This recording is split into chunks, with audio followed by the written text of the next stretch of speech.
Pues nada, buenos días, bienvenidos a todos los que han asistido a esa convocatoria. Y estamos aquí para celebrar y anunciar que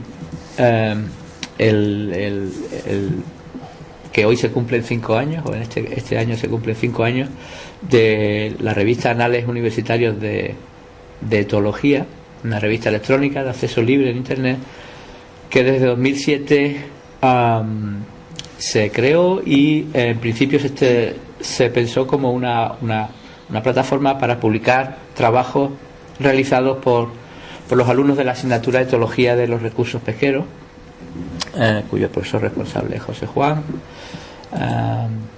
Castro, aquí presente. Y bueno, pues a fecha de hoy me comunican que han pasado ya y han participado en la revista 72 alumnos en total. Y los trabajos en principio inicialmente pensados solo como material de evaluación de esta asignatura, pues al final pues bueno, se puede decir que contienen ideas y resultados de interés desde el punto de vista científico y desde el punto de vista educativo, porque ayudan al alumno a comprender más parte de la asignatura.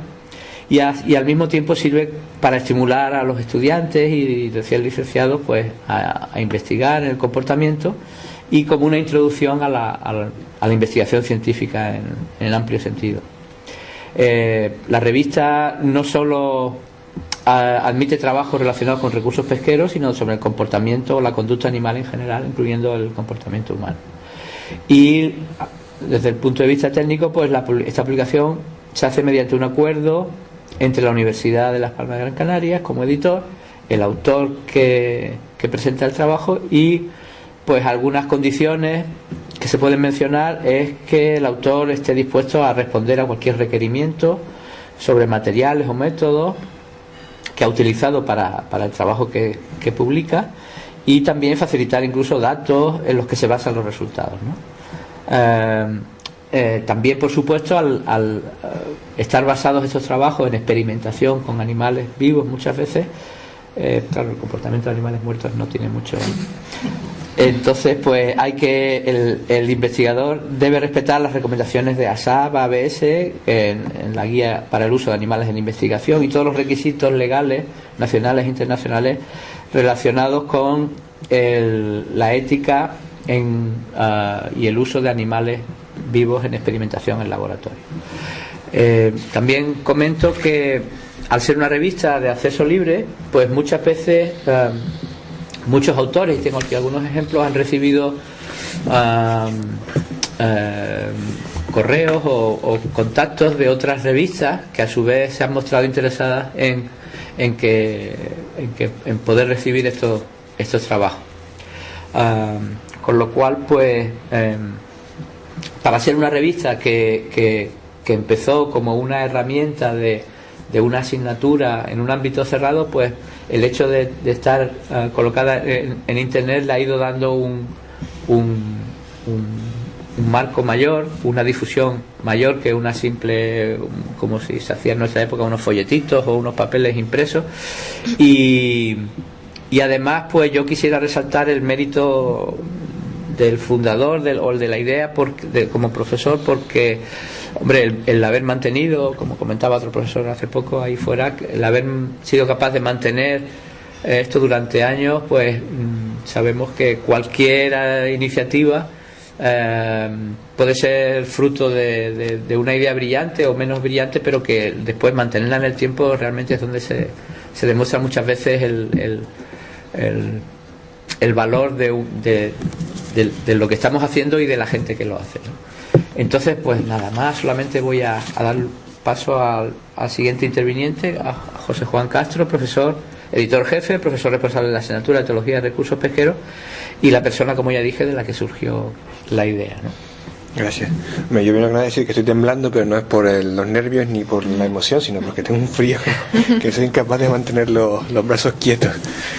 Bueno, cerramos la puerta entonces, ¿no? Da igual, ya me...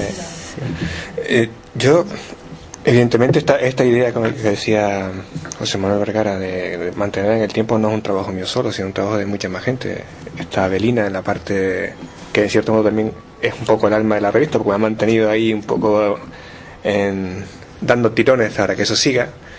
También hay gente que no está aquí ahora, como Gonzalo Santana Artiles, que es la página web. Desde el principio fue en plan voluntario y sigue por el voluntario, y ha ido un poco intentando mejorarla a medida que él va aprendiendo también cómo se va haciendo, ¿no? Y sobre todo los alumnos, ¿no? Porque se han de alguna forma adentrado en el juego, a veces un poco obligado, porque no tienen más opción si no esperaban a junio, pero le han dedicado tiempo, ¿no? O sea, y algunos bastante imaginación, han hecho trabajos que yo considero que son relativamente buenos, que con un poquito más de trabajo, un poquito más de dedicación podrían conseguir publicar cosas en revistas de mayor impacto, de mayor alcance. Por lo tanto, la idea era simplemente eso, o sea, iniciarlo de alguna forma en la investigación, que vieran lo difícil que es hacer un trabajo desde el punto de vista original, no solamente revisar trabajo de otros y hacer un compendio de información para aprobar la asignatura, sino que había que aportar algo propio. En este caso, una idea, que muchas veces es lo más difícil de conseguir esa idea, desarrollar un experimento y llevarlo a cabo, ¿no? Y luego leer información para poderla contrastar. Que no es un trabajo fácil, o sea que hay que dedicarle tiempo, y eso ha sido también una labor en la que los alumnos han colaborado bastante. O sea, desde el principio, desde el primer momento, los alumnos se han volcado en esta opción, pudiendo usar la opción del examen típico de tipo TEG o desarrollar, que también se ofrecía en otra convocatoria, pero en principio la mayoría de los alumnos han decidido optar por esta opción. Y estoy muy contento en ese sentido. Evidentemente también da mucho trabajo, como dice José Manuel, hay que dedicarle horas y a veces no me da el tiempo, y muchas veces el número se demora bastantes meses para salir porque hay más cosas que van tomando prioridad, pero gracias a Dios hemos ido conseguido sacándolos hasta hoy el número 5, y esperemos que pronto el número 6 con los candidatos de esta nueva convocatoria. Y lo único que se plantea es el futuro de la revista, ¿no? Porque está vinculada a una asignatura que desgraciadamente desaparecerá con la licenciatura, y en el grado ya pues prácticamente no tendría opción, aunque siempre se podrán buscar mecanismos para que siga existiendo en este formato o con otro tipo de formatos asociados a otros especializados en temas de, en este caso, recursos pesqueros. Pero bueno, la idea es intentar que no desaparezca, o que continúe añadiendo otro tipo de trabajos, de valores que puedan ser útiles al resto de miembros de la facultad. Y sin más, pues darle la palabra a la directora técnica, que también tiene una responsabilidad importante en la revista, sobre todo en conseguir que la revista esté donde está, que tengamos ISSN y muchas más cosas que han hecho que vaya cogiendo valor, y que, como decía el doctor Vergara, que vaya teniendo respuesta de gente externa que lee la revista, que pide información, que pide datos, que da opciones a hacer otro tipo de trabajo en otras revistas, y eso siempre es de agradecer. Muy bien, pues Abelina. Pues nada, muy buenos días a todos. Y no, decirles que en primer lugar que yo agradecí mucho cuando el profesor José Juan Castro me propuso que colaborara con él en este proyecto, ¿no? De alguna manera es una demostración de algo que recientemente, hablando con él, haciendo una entrevista sobre la revista, me decía cuál era el sentido de la enseñanza universitaria, ¿no? ¿Qué es lo que hace un universitario? ¿Qué es lo que tiene que hacer, ¿no? Y me decía que por una parte era hacer un uso de la biblioteca, y por otra parte desarrollar un sentido crítico, ¿no? Y pues ya digo que yo creo que ya concretamente en esta revista estos dos aspectos de su pensamiento sobre lo que es la universidad se reflejan, ¿no?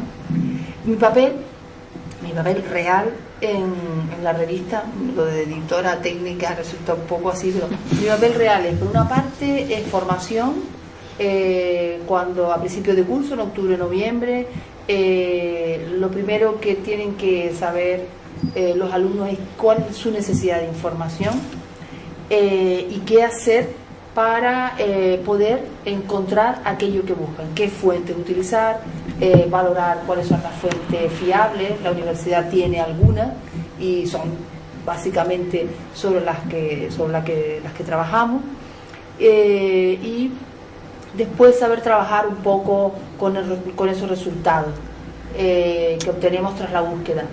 Las posibilidades con los resultados son, la verdad, que cada vez mayores. La base de datos tiene unas funcionalidades estupendas que nos permiten crear áreas personales desde las cuales pues recibir alertas cada mes o cada semana sobre qué se está publicando sobre ese tema que nos interesa. Tratamos de que el alumno lo que busque sea la información más reciente, ¿no? Este es uno de los caballos de batalla, es que la información sea la reciente. En fin, con esos resultados me los puedo mandar por email, los puedo compartir con otros y tengo sobre todo que ajustarme a normas propias de la revista. Hay una ISO 690, que da normas para lo que es la cita bibliográfica, pero sobre esa norma las revistas imponen sus estilos y los imponen, ¿no? Y los investigadores saben perfectamente de qué estamos hablando y los alumnos, ustedes también lo saben ya. Y entonces esta revista impone unas normas de manera que te tienes que ajustar a ellas, ¿no? Y tanto para la cita como para la relación bibliográfica tienen que ajustarse. No puede estar citando algo que después no lo refleje en la relación bibliográfica, ni puede haber cosas en la bibliografía que no estén en la cita dentro del texto. Y hoy en día, esto que se ha hecho siempre, mi papel en la formación es también la utilización de herramientas muy poderosas y que prácticamente con una buena estrategia de búsqueda y de organización de la información, que no es fácil, al final consigo simplemente con apretar un botón tener una cita con una bibliografía ajustada. Ese es uno de mis papeles.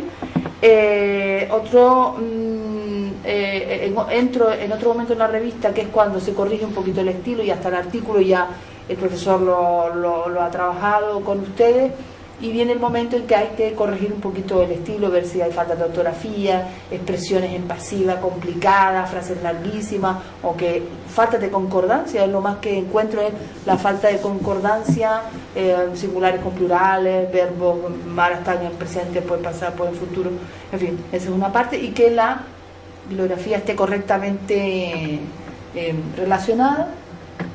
Y por último hay otro aspecto que es quizás el que más me mueve a mí en este momento, es el depósito de esos documentos en acceso abierto. El profesor con el informático, bueno, se ocupan de que esté en la plataforma de la revista, y posteriormente a veces el alumno o a veces yo misma los pasamos o desde la Biblioteca General también, los pasamos a Acceda, al repositorio institucional, con la idea de que esta investigación entre dentro del río de producción científica en abierto de la Universidad de Las Palmas.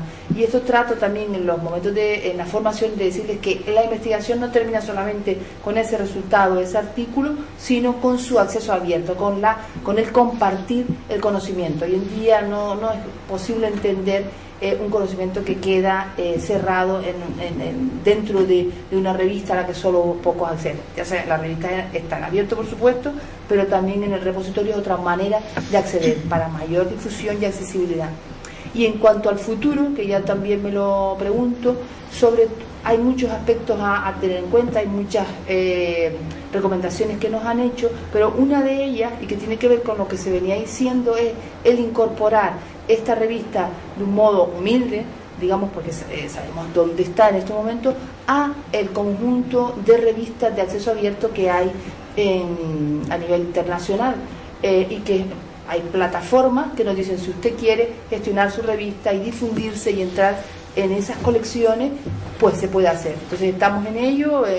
Ahora nos reuniremos, analizaremos lo que podemos hacer, porque efectivamente es un trabajo añadido que también a mí me pasa, y que José Juan me pasa los correos y yo los artículos, y yo tardo días y a veces meses, y me tiene que decir, oye, tal fecha, y tienen que estar los artículos corregidos. Y bueno, pues también están mis trabajos como bibliotecaria en otro sentido, pero esto es uno de los trabajos que hago con más gusto, la verdad, ¿no? Así que bueno, pues es un poco para contar la parte en la que yo intervengo. Muy bien, pues ahora voy a hacer la palabra a Marina Carrasco, que eres tú, ¿no? Sí. Acosta, alumna, y es para que nos hable un poco de su experiencia como autora en la revista, ¿no? Sí, bueno, hola, buenos días. Básicamente, como han dicho, como alumna solo puedo comentar mi experiencia a la hora de enfrentarme, ¿no?, a un trabajo como este.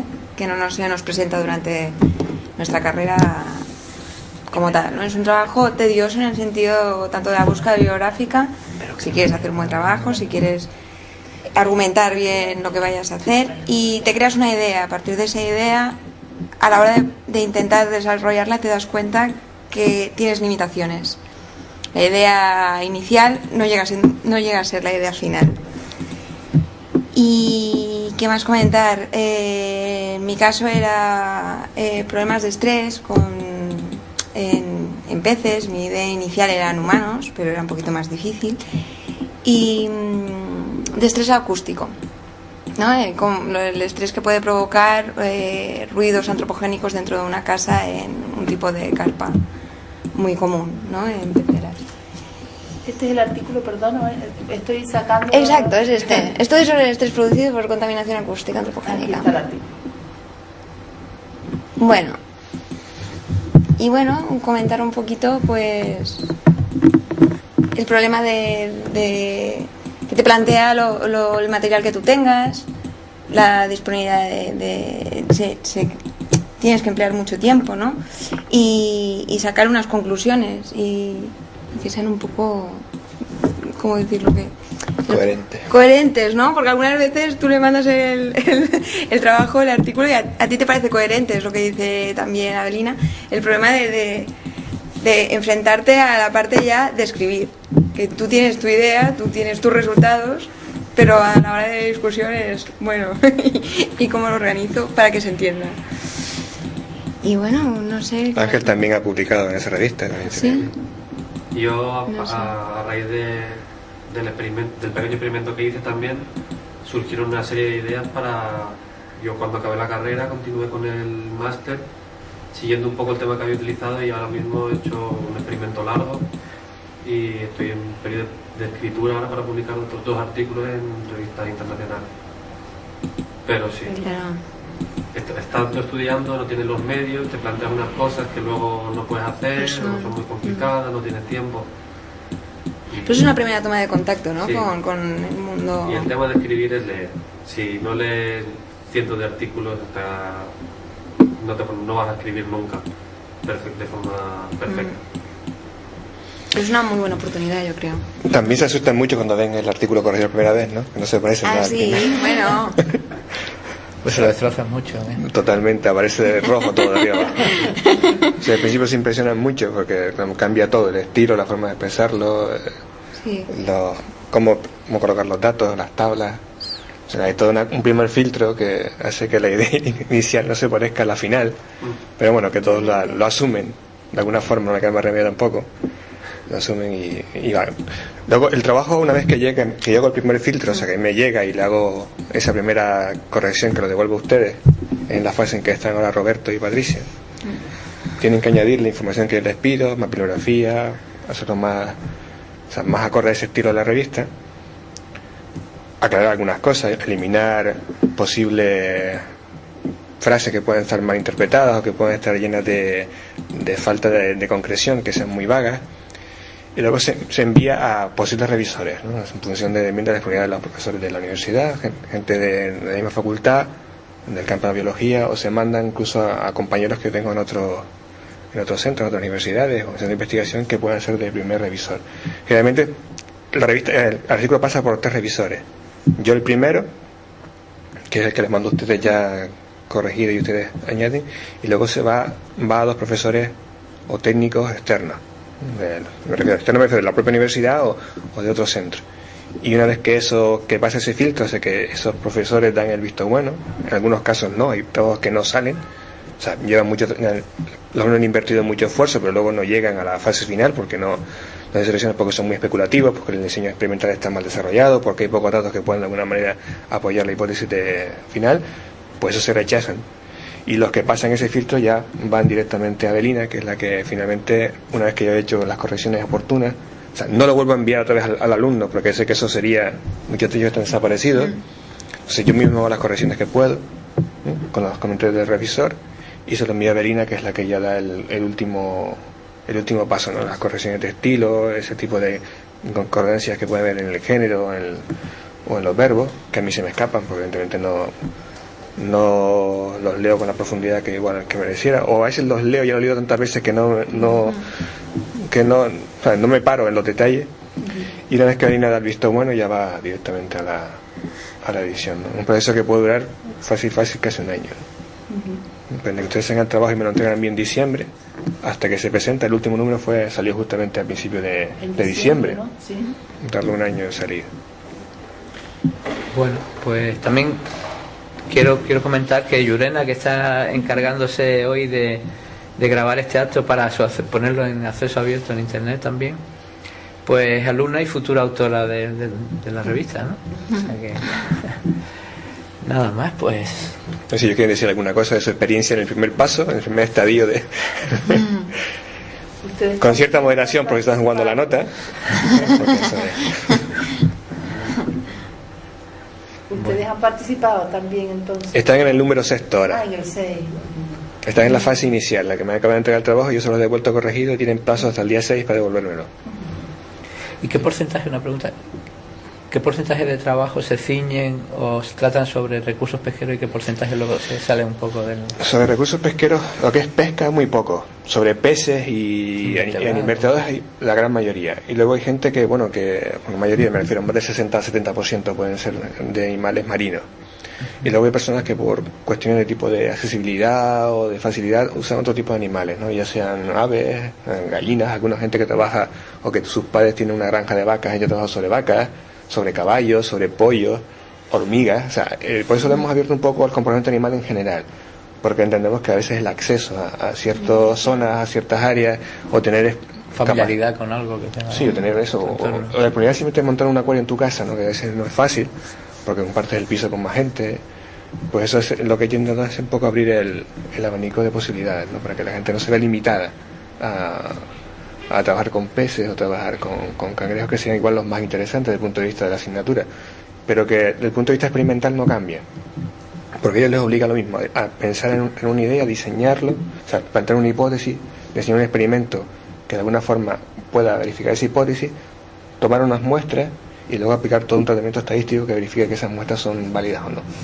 Y luego, una vez que tiene esos resultados, presentarlos por escrito en concordancia con lo que se sepa de ese tema en la heliografía, ¿no? Oye, hay una duda que tengo. ¿La gaviota sobre la cabeza del águila le está picando al águila o a lo que el águila lleva en el pico? ¿Se supone que el águila lleva comida o algo? Que no se sabe, no sabes de qué te refieres. No, me que eso es un fotomontaje. El ojo del águila parece un poco... Sí, el ojo del águila. Un poco muerto. Bueno, pues nada. Pues si no... Quizás hablar del futuro, ¿no? De lo que estábamos hablando antes, es decir, que vamos a hacer con la revista. Podríamos un poco reflexionar en alto, ¿no? Ahí yo creo que José Manuel tiene mucho que decir, porque tiene una asignatura de agricultura que tiene también capacidad de que la gente aporte. Hombre, hemos tenido varias conversaciones. Bueno, precisamente antes de ahora del acto hablábamos de que quizás ahora con el grado en el que el alumno tiene que trabajar, se supone que tiene que trabajar más que estudiar, adquirir una serie de habilidades y tal, más que memorizar, que es una cosa un poco que está cada vez más pasada de moda. Pues quizás el hecho de que haya más asignaturas en las que los alumnos tengan que realizar trabajos, y no solamente trabajos de fin de curso, sino trabajos de intermedio, pues quizás pudiera abrirse el espectro y convocar o abrir una convocatoria y decir, bueno, pues vamos a ampliar el rango de la revista, es decir, bueno, revista de la Facultad de Ciencias del Mar, y con la misma idea de trabajos de investigación a nivel con una expectativa pequeña o media de profundización, pues se abre la convocatoria para que todos los alumnos que cursen la carrera, y entonces pues a lo mejor el profesor puede decir, bueno, pues ahora hay que prepararse el trabajo sobre un tema en concreto, pues a lo mejor los 3 mejores o los 2 o 3 mejores trabajos de cada asignatura podrán ser publicados en la revista esa, ¿no? Y entonces pues dar cabida no solo a trabajos de etología, sino de acuicultura, de oceanografía, de otras muchas cosas, ¿no? Porque lo que pasa es que eso va a requerir quizás un primer contacto a lo mejor con el decanato para que esa coordinación que hay entre cursos de los profesores, que hay reuniones de cada segundo, tercero, cuarto, para que se recomiende a lo mejor que, ya que está a disposición esta plataforma, pues que los profesores, ya que tienen que pensar, inventar y diseñar unos nuevos tipos de trabajo, pues que ya partan, si no les cuesta mucho trabajo, incorporen este formato para que pueda aprovecharse. Y yo creo que podría ser beneficioso para todos, ¿no? Para la revista y para los alumnos, porque les ayudaría en todas las distintas áreas de la carrera a familiarizarse con la investigación, que es el objetivo también de la revista, ¿no? Y, en fin, podría ser una opción, ¿no? Yo creo que también uno encuentra una motivación en la revista, no solamente el hecho de tener una nota, un trabajo publicado, sino que luego les puede servir para el currículum, ¿no? Que eso al final, cuando salimos todos de la facultad, estamos más pelados que no tenemos nada. Y siempre nos piden luego para pedir cualquier beca el currículum. Cuando va a poner el currículum un montón de hojas en blanco, que uno no puede rellenar con nada. Y tener un pequeño trabajo, aunque sea en una revista así universitaria y con una difusión más o menos, se puede decir, una limitada, entre comillas, yo creo que siempre es bueno, y la gente que recibe el currículum siempre lo valora, ¿no? Incluso para oposiciones, muchos lo usan también para oposiciones. De hecho, había un alumno que ha publicado en este volumen último, en el 5, que utilizó su publicación para una posición que se iba a presentar, y que lo valoraban con no sé cuántos puntos, ¿no? ¿Se lo valoraron en una posición? Pues, claro, para ver si tenía SSN, y quieras o no, eso tiene cierto valor, ¿no? Y creo que lo cual le da un valor añadido al trabajo, no es solamente hacer un trabajo para aprobar una asignatura y ahí se queda, sino que tiene un reconocimiento a posteriori, con mayor o menor éxito, por eso depende de lo de cada trabajo, pero ya queda reconocido ahí y se puede de alguna forma aprovechar para ponerlo en su currículum, para pedir becas, para oposiciones, o simplemente como tenerlo como satisfacción personal de haber hecho una cosa que está publicada y que no queda guardada en una estantería y que desaparecerá X años más tarde porque ya al profesor no le caben más en su despacho, ¿no? Yo creo que en ese sentido sí tiene un valor interesante la revista, ¿no? Y creo que el hacer una revista quizás de ciencias marinas, que se abra el rango de donde puedan los alumnos tener esa opción en diferentes campos, creo que enriquece al alumno, enriquece a la facultad y nos permite de alguna forma incorporarnos al proceso de Bolonia, donde evaluamos todas las competencias de una forma más directa, ¿no? Porque se ve el trabajo del alumno ya plasmado, donde él tiene que expresar y su información recopilar otra externa y tener unos datos que tiene que de alguna forma plantear en un contexto mucho más amplio, ¿no? Yo creo que en ese sentido podríamos ganar todo. Sí. Problema que requerirá un compromiso, un trabajo, ¿no? Que no se limita solamente al examen y ya pones la nota y se acabó en el acta, sino que requiere todo un postproceso que es mucho más largo, de intercambio de información, de correcciones y demás, que no todos los profesores están dispuestos. Que el decanato se implica un poco también en la edición, ¿o? Sí, la edición sí puede ser en cuanto al formato de la página, o incluso hacer algún tipo de edición en papel cada X tiempo que se pueda quedar constancia, pero lo que sí requeriría sería trabajo por parte de los profesores, ¿no? De los profesores que se impliquen tienen que dedicarle bastante más tiempo, ¿no? Que se puede ser voluntario tampoco. No, bien, tiene que ser voluntario, ¿no? Porque si no, nadie va. Y nada más, no sé si... Pero vamos, que la experiencia por tu parte ha sido claro. Llevadera. Sí, se puede hacer. Más trabajo, pero tampoco es tantísimo más, ¿no? Tampoco, por ejemplo, para mí, corrigiendo y tal, o dando la formación que doy en esa asignatura, la doy a diferentes niveles, en otros, a lo largo, ¿no? En el grado y en la licenciatura se da, es decir, que para mí tampoco sería tanto trabajo más. Parece que para los profesores sí sería un poco más de trabajo. Pero hay parte del trabajo hecho ya, quiero decir, no es lo mismo empezar de cero que contar con un asesoramiento de alguien que ya tiene una experiencia de 5 años, 6 años.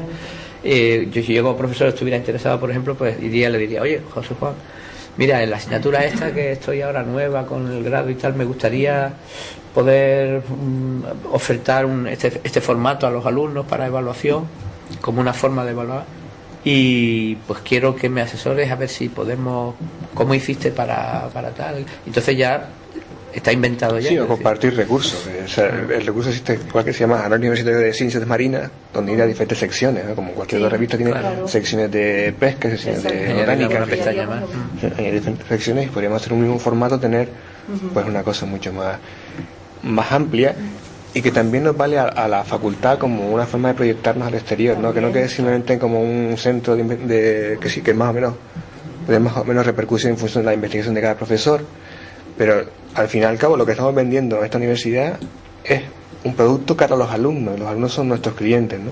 Y si ellos ven de alguna forma, los posibles alumnos ven los trabajos hechos por otros compañeros, pues igual hace que la Universidad de Las Palmas sea un poco, o la facultad en este caso, sea un poco más atractiva cara a compararla con Cádiz, con Alicante, con cualquier otra que pueda haber entre las opciones que tienen, ¿no?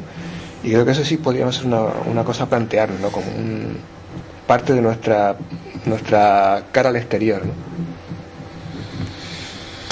Sí, siempre todo esto hay dos vertientes, la idea y luego el desarrollo de la idea, ¿no?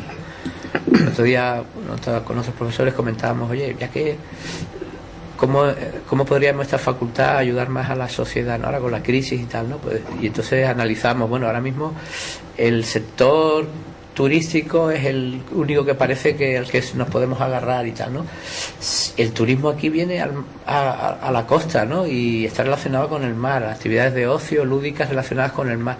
Oye, Facultad de Ciencias del Mar y el turismo con el mar. Seguro que la facultad podría colaborar con el sector turístico en aportar ideas, desarrollos tecnológicos, de actividades turísticas relacionadas con el mar, con base científica o con base tecnológica, que nosotros podemos aportar ideas a lo mejor y del que podamos salir beneficiados todos, ¿no?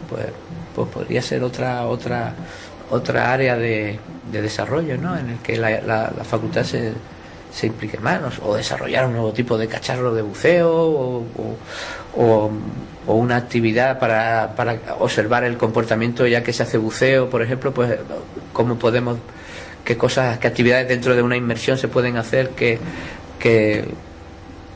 sea más atractiva esa inmersión, ¿no? O muchas ideas que están por desarrollar seguramente, ¿no? Y también hay, por ejemplo, dentro de la facultad hay trabajos que se hacen desde un punto de vista científico en cooperación, que parecía que era algo un poquito como poco relacionable, ¿no?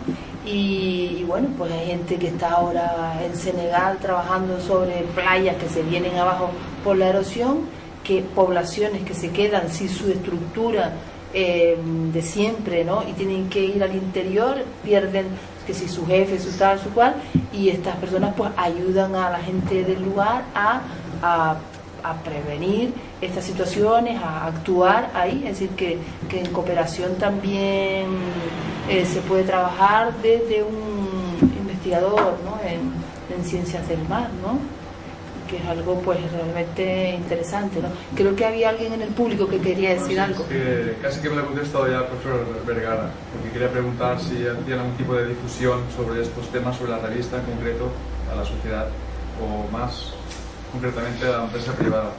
Y yo creo que ahí es un poco donde debería haber un poco más de salida, porque muchas veces pienso yo, lo que hace la universidad se queda aquí dentro y no lo conoce nadie, y muchas veces lo que investigamos no tiene aplicación prácticamente, lo investigamos casi por amor al arte, y bueno, yo creo que eso tampoco debería ser, hombre, no se haga rendimiento a todo lo que hacemos económico, pero un poco de una aplicación sí. Y aquí, por ejemplo, en Las Palmas, yo lo que veo es que hay muchas oportunidades, pero que como que damos la espalda a la industria. No sé, por poner un caso muy tonto a lo mejor, porque no soy experto ni mucho menos en el tema este, pero imaginemos que una empresa atunera, ¿no?, quisiera conocer el comportamiento del atún, o pues nosotros facilitarle esos conocimientos y que la empresa invirtiera ahí un dinero en la investigación. De esta forma pues se mantendrían equipos de investigación con gente nueva que quisiera investigar en el tema. Eso es lo que yo creo.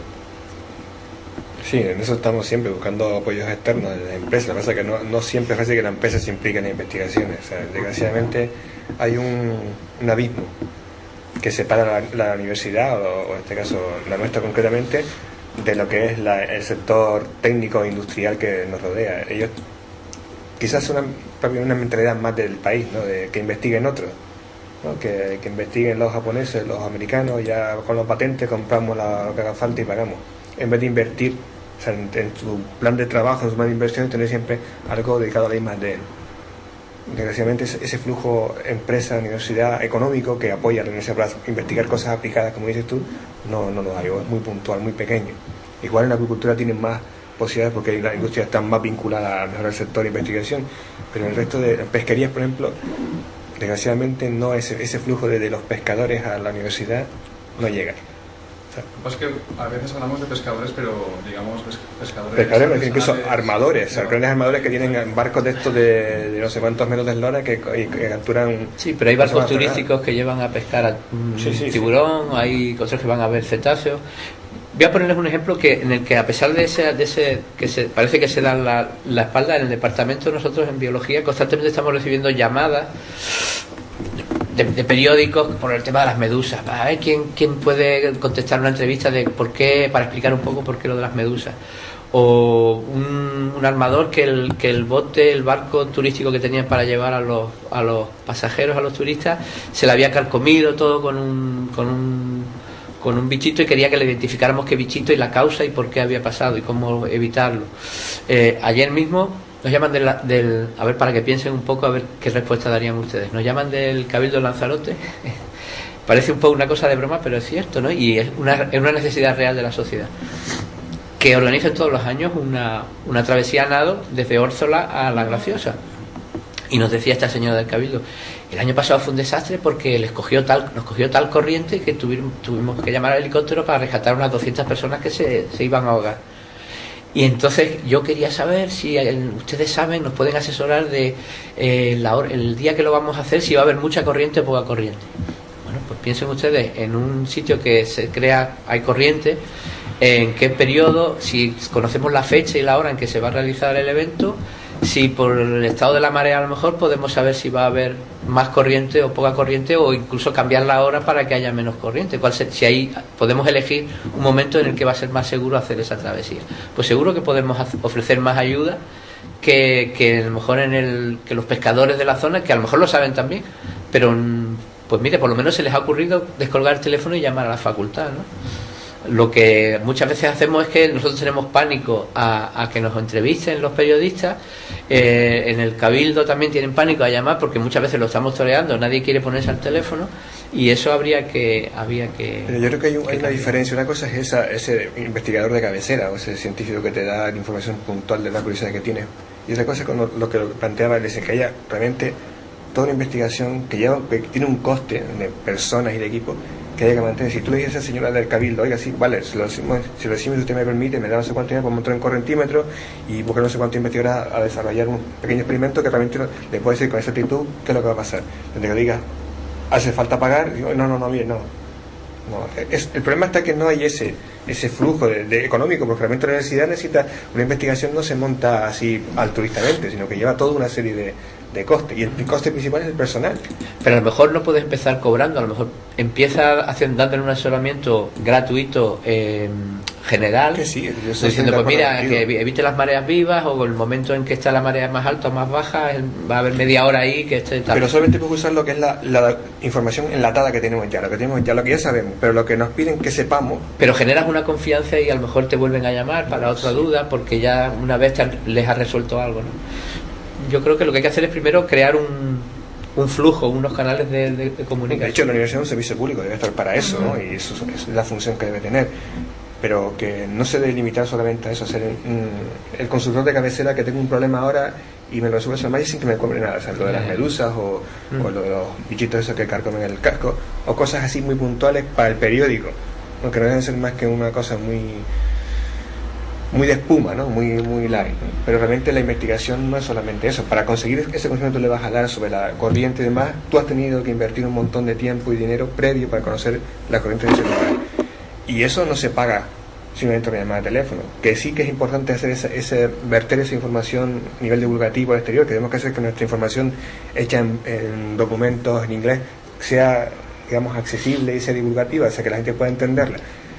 Pero eso es una cosa, y otra cosa es la investigación puntera que resuelve problemas industriales, ¿no? Que la industria pueda ir más allá, ir un paso por delante del resto de sus competidores. Eso no se hace gratis. Y el problema está que aquí la industria no tiene esa visión, cosa que sí tienen otros países como Estados Unidos. O sea, la industria es la que mantiene la universidad, no es el Estado, las universidades son privadas y se financian generalmente con ese interés que tienen las industrias por financiar una investigación, a un equipo. Todo eso la verdad es que no quiero polemizar, pero por favor, polemiza.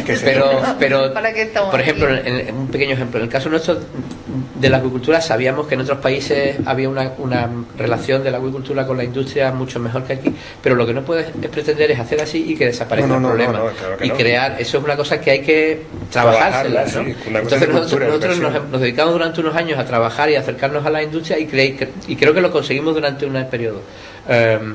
Entonces es igual, tú para vender una cosa tienes que hacer publicidad, marketing. Entonces pues a lo mejor una revista de esta en la que tú digas, bueno, si a lo mejor enfocamos estos trabajos y los profesores conseguimos que los alumnos orientar esos trabajos más que a cosas, bueno, puede haber un margen de trabajos, investigación pura, pero puede haber un margen de trabajo que tenga una aplicabilidad. Entonces decir, bueno, vamos a publicar una revista en acceso abierto donde se publique una parte de los trabajos importantes, va a ser trabajos que puedan ser de utilidad para el turismo, para no sé qué, para tal. Entonces ya no estamos haciendo una publicidad que lo podemos usar. Oye, pues mira, aquí tenemos algunas ideas que han desarrollado unos alumnos, igual que sale de vez en cuando, pues unos alumnos desarrollan un robot que limpia, no sé qué, pues aquí también, la Universidad de Las Palmas ha desarrollado una idea que puede mejorar el turismo de hoteles de tal, porque en tal hotel hace que el embarcadero puedan tener acceso directo a la playa o a buceo, no sé cuál. Sí, estoy de acuerdo contigo. O sea, eso, pero al principio habrá que hacerlo gratis. Quizás hacer un papel incluso para los alumnos de máster, que serían mucho más aplicados, para los máster de gestión costera, ese tipo, porque tienen un papel mucho más dirigido. Pero estamos hablando de escalas diferentes. O sea, lo que tú dices está muy bien, pero lo que él plantea en cuanto a la industria, yo creo que estamos a otra escala. O sea, estamos en el mismo problema, pero viendo las distintas escalas, ¿no?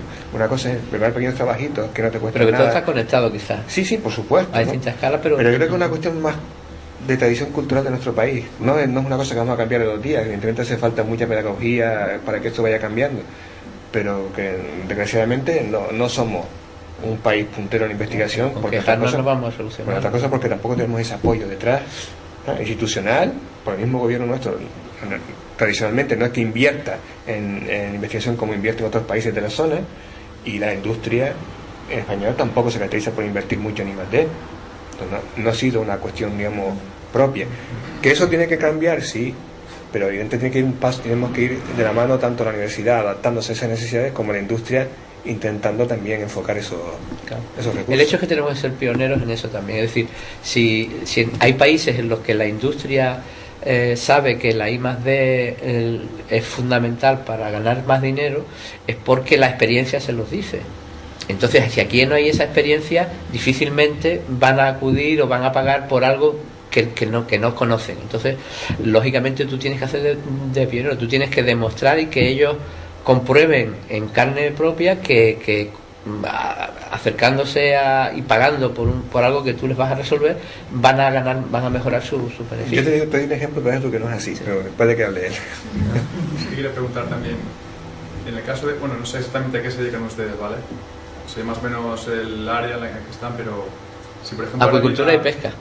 Acuicultura y pesca. Sí, por eso, pero que no sé exactamente con detalle. Si por ejemplo ahora una empresa particular, ¿no? Privada, fuera ustedes y les dijera, mire, les pago, por decir una tontería, o 1 millón de euros por este proyecto y quiero estos resultados en 2 años, ¿eso les está permitido o la universidad o el Estado les prohibiría? No. Está permitido. Está permitido. O sea, les pueden comprar la investigación. Generalmente no es así, se dice, mira, tengo este problema, ¿cuánto costaría hacer la investigación? Y tú presentas el presupuesto. O sea, en función de una serie de costes, de equipo, personal, reactivo, lo que te haga falta. Entonces la empresa valora el coste y lo que pide es la exclusividad de explotación. Entonces, el problema real es que, en la experiencia nuestra, es que tradicionalmente aquí las empresas y los investigadores hemos vivido de espaldas. O sea, que la culpa es mutua. No a veces por culpa de tal empresario o de tal investigador, sino como sociedad, ¿no? Entonces, globalmente el empresario piensa que el universitario es una persona con bata blanca que vive en su mundo, que está haciendo cosas que no sirven para nada, investigación pura de la molécula, no sé qué, y que a él no tiene nada que ver con lo que él fabrica, que trabaja en una fábrica de pan o en donuts. Y muchas veces el investigador, por llevar tantos años apartado de la realidad, incluso pues si te has formado en el extranjero ves que la realidad no es esa, pero si no te has formado en el extranjero o te has encerrado en tu laboratorio muchos años, pues acabas pensando también que el empresario es ese ricachón que está ahí nada más que explotando y engañando al turista y no sé qué, no sé cuánto, con lo cual hay una desconfianza mutua. Entonces, ¿para qué voy yo a decirle a este empresario que pienso que es un ignorante, que está explotando, a intentar convencerlo de algo? Y el otro piensa, ¿para qué voy yo a este señor que no nada que tiene que ver conmigo, con una bata blanca? O sea, son mundos con una barrera virtual más gruesa que el muro de Berlín. Entonces, lo que hay que hacer es invertir esa tendencia. Y eso es una labor de hormiga, ¿no? De zapa muy lento, a veces truculento, de cómo acabas consiguiendo acceso a ver a este empresario y tal, romper esa desconfianza, ese hielo.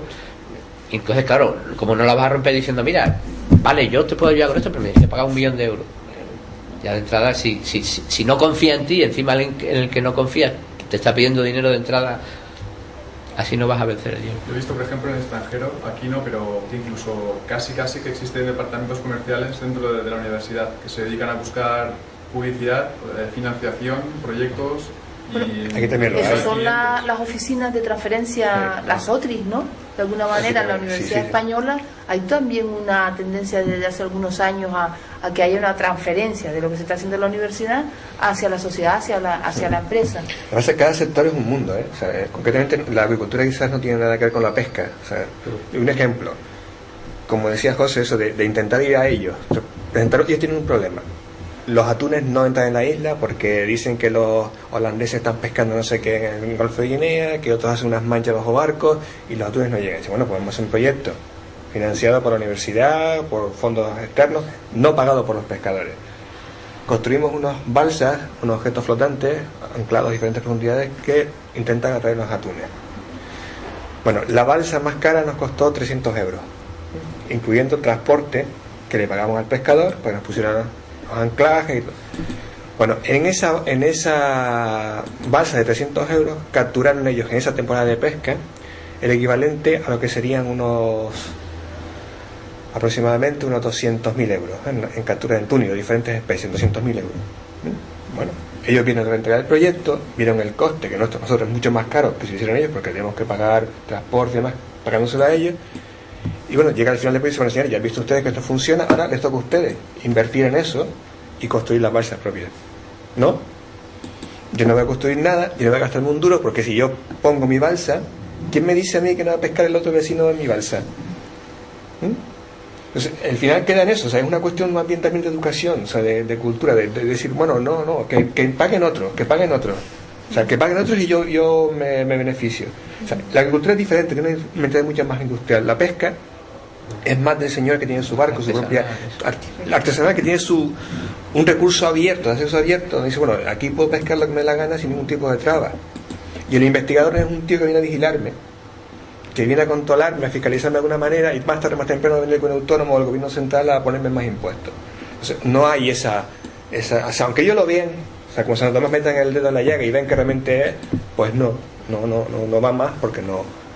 Su forma de actuar, su tradición impide que exista ese flujo. Es decir, hay una necesidad, vamos a buscar quien nos la pueda resolver, y si hay que pagar, se paga, porque finalmente rentabilidad. Eso no ocurre en el País Vasco.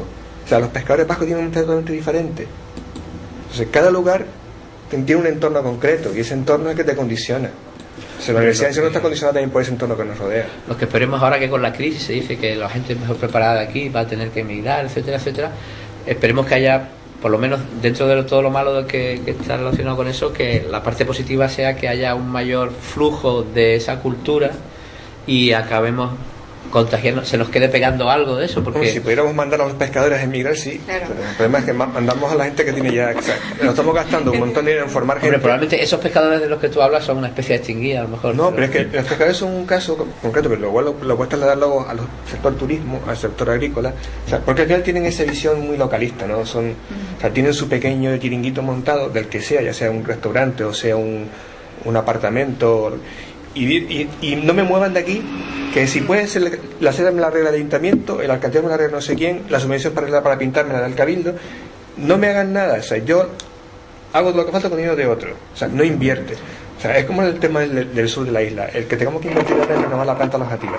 ¿Por qué? O sea, ¿por qué esos quienes se han dedicado durante un tiempo a acaparar los beneficios, invertirlo en otras cosas, y ahora tienen que ser los demás los que inviertan en esa industria para que se mantenga? Pues es un sinsentido. Igual pasa con la pesca. La pesca llevamos años invirtiendo en infraestructuras, en subvenciones y demás. ¿Para qué? Para que al final los recursos se agoten y cuando digan, no, ahora les toca a ustedes. Simplemente les toca a ustedes cambiar de mentalidad, aportar información, por ejemplo. No, porque eso va a implicar que si me sabe lo que yo pesco, va a venir a Hacienda a clavarme el año siguiente. Entonces, tenemos que cambiar el chip de la forma de pensar, digamos, este caso de Canarias que nos rodea, ¿no? Pero prácticamente lo podemos trasladar a nivel nacional. Y desgraciadamente, nosotros somos más que un reflejo de la sociedad en la que vivimos. La Universidad de Las Palmas no es una universidad puntera, es una universidad mediocre en cuanto a resultados. Ellos estamos en la cola de ese rango. ¿Pero por qué? Porque nuestra sociedad también que nos rodea es mediocre. O sea, no tiene esa necesidad de exigir más. O sea, es muy conformista. Más que mediocre, creo que también es una cuestión de recursos, Pero es que porque las dos cosas vienen ligadas, ¿sabes? Vienen ligadas una cosa a la otra, ¿sabes? Los recursos muchas veces dependen de la necesidad que tú tengas. Si tú tienes necesidad en comprarte un plasma, te lo compras. Aunque estés 3 días sin comer. Te lo compras, porque aquí los hay. Vete a cualquier bar y ¿quién no tiene un televisor de plasma de no sé cuántas pulgadas? Porque el que no lo tenga, ese es un pobre diablo, está fuera de onda. Pero cuando hay que invertir en formar gente, en que esa gente revierta aquí, en integrarlos en la empresa, no, me está diciendo. O sea, preferimos mandarlos fuera. Porque también esperamos el resultado a corto plazo. Pero es que los resultados son relativamente a corto plazo si invierte. Queremos invertir hoy y mañana o pasado mañana como muy tarde. Mira, ahí tienes el ejemplo concretamente de Pozo Izquierdo. O sea, la rentabilidad es a corto plazo. Pero la misma institución que dice, bueno, tengo un recurso, una joya ahí, digamos, en bruto, y hay gente que me ofrece prácticamente gratis limarle y crearme un diamante. En este caso el diamante en forma de pequeñas empresas, de puestos de trabajo, de promoción, pues pasa de una mesa a otra mesa, de esa mesa a la otra y así, y se va empantando ese proyecto y 50.000 proyectos similares. O sea, al final no aprovechamos ni la gente que tenemos, ni los recursos propios. Pero en cambio viene uno de fuera y monta un chiringuito como Ocean Park o lo que sea, o el Loro Parque, que está muy bien, no digo que no esté. Y son todos bondades y puertas abiertas, ¿no? Y dice, bueno, pero vamos a ver, señores, es que nuestra gente tiene capacidad para hacer esas cosas, ¿no? Y tenemos las ideas para hacer esas cosas y tenemos los recursos para hacerlas. Lo único que le digo a usted es que invierta un poco, y la rentabilidad es a corto plazo. O sea, a corto plazo puede ser 1 año, pueden ser 5 años, pueden ser 10 años. Eso es corto plazo. Yo, a ver, perdona, estando de acuerdo al 100% con tu análisis de la situación, de la fotografía fija esa, lo positivo dentro de lo negativo de la crisis que estamos, quiero ver, por ejemplo, ahora los fondos públicos van a escasear mucho más.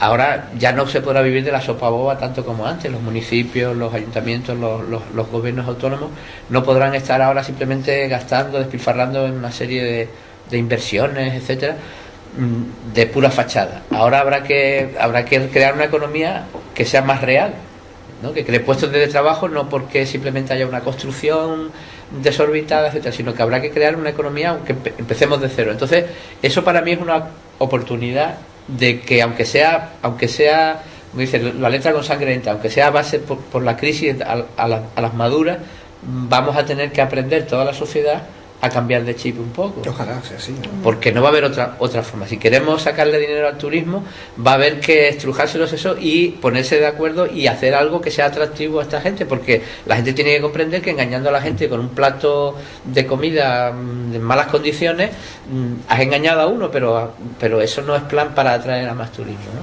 Y igual con todo. Entonces yo creo que yo he estado también en una universidad en Inglaterra donde a final de curso las empresas montaban kioscos y entrevistaban a los alumnos allí para ofrecerles puestos de trabajo. O en el campus de la universidad se llegó a un acuerdo con la universidad y se montó una fábrica de ordenadores allí en el campus que servía para la empresa, pero también los alumnos trabajaban, hacían prácticas en la fábrica de ordenadores. Es decir, había una simbiosis entre la industria tal que esto es incomparable con como estamos aquí. Pero que, claro, pero hay que analizar dónde estamos y ver qué podemos hacer con lo que tenemos, ¿no? Y ser realistas y aportar lo que podamos en cambiar esa situación. Tampoco hay que ser tan... Sí, pero en este caso la universidad tiene que dar un paso. Pero pasa en todos los sentidos. Pero yo creo que es como lo que hablan de las ONGs y tal, o lo de qué podemos hacer por el cambio climático. Pues cada persona puede poner su granito de arena. Pues más que esperar que el rector cambie de mentalidad o que el ministerio cambie de mentalidad, quizá tenemos cada uno de nosotros aportar nuestro granito de arena, ¿no? Que en este caso podría ser que tenemos una revista y que la volvemos a ampliar a otras asignaturas, a otros campos y a otros niveles como dice José, de complejidad. A temas más aplicados al entorno por concreto. Ejemplo, ¿no? por ejemplo. El entorno de teratología no tiene esa posibilidad de... De repente sí, yo no sé, hay que ponerse a pensar a lo mejor. Que cuando tenemos un zoo... Que no es el caso. No, pero los peces, por ejemplo, chiquillos. Experimentos de sonido. Ahora mismo en Japón y en España se estaba empezando a hacer algo, el sea ranching, que es, en vez de hacer acuicultura, los peces los sueltas y les acostumbras a un sonido que vengan a comer. Con la comida, lo asocian claro, a la comida. Entonces luego, ha pasado 1 año, 2 años, mediante ese mismo sonido se pescan. Son técnicas de etología que pueden ser aplicadas También etología aplicada directamente a nuestro problema ahora actual, ¿no? O crear zonas de reservas donde los buceadores, los niños puedan jugar con los peces. Estoy diciendo un disparate, ¿no? Pero ¿sabes? Donde la experiencia lúdica con el mar no sea solo la tabla, el nadar, el no sé qué y el tomar el sol, sino que pueda haber otras cosas. Entrenar caracol a buscar el periódico.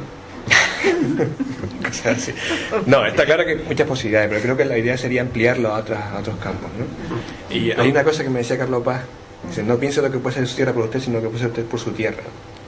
Con ella Kennedy, ¿no? Con eso ya... No sé quién. Pues podemos terminar entonces con eso ya podría ser esa bastante, idea, ¿no? No esa pensemos frase, en... ¿no? Muy bien. Pues muy bien, pues es verdad. Bueno, pues como moderador voy a cerrar el acto ya, se me fue el baifo. Y nada, pues muchas gracias al público, a todos los asistentes y a los ponentes aquí.